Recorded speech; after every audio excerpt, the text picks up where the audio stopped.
ಮೈಸೂರಿನ ಅವಧೂತ ದತ್ತಪೀಠದಲ್ಲಿ ಇಂದಿನಿಂದ ಪ್ರಾರಂಭವಾಗಿರುವ ಸಹಸ್ರ ಚಂಡಿಕಾ ಯಾಗ ಮತ್ತು ವನದುರ್ಗ ವೃಕ್ಷ ಶಾಂತಿ ಮಹಾಯಜ್ಞದಲ್ಲಿ ಕೇಂದ್ರ ಸಚಿವ ಪ್ರಹ್ಲಾದ್ ಜೋಶಿ ಪಾಲ್ಗೊಂಡಿದ್ದರು.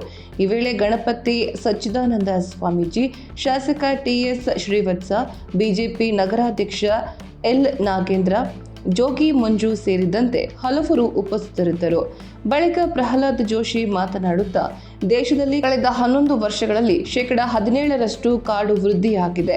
ದೇಶ ಜಗತ್ತಿನಲ್ಲೇ 4ನೇ ಅತಿದೊಡ್ಡ ಆರ್ಥಿಕತೆ ಹೊಂದಿದ ರಾಷ್ಟ್ರವಾಗಿ ಹೊರಹೊಮ್ಮಿದೆ. ಇದರ ಜೊತೆಗೆ ಇನ್ನಿತರ ವಿಷಯಗಳಲ್ಲೂ ಕೂಡ ಮುಂಚೂಣಿಯತ್ತ ಸಾಗುತ್ತಿದೆ.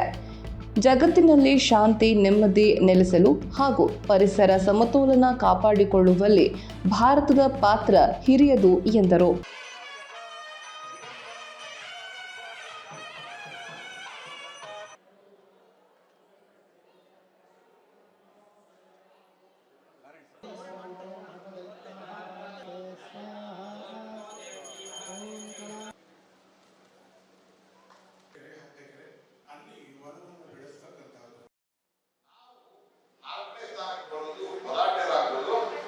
ಜಗತ್ತಿನ ಹಿತಕ್ಕಾಗಿ, ಜಗತ್ತಿನಲ್ಲಿ ಶಾಂತಿ ಇರಬೇಕು, ಜಗತ್ತಿನಲ್ಲಿ ನೆಮ್ಮದಿ ಇರಬೇಕು, ಸೃಷ್ಟಿಯ ಜೊತೆಗೆ ಸಮತೋಲನ ಮಾಡಬೇಕು ಅಂದ್ರೆ ಭಾರತ ಅದು ಗಲಾಟೆವಾಗಬೇಕು.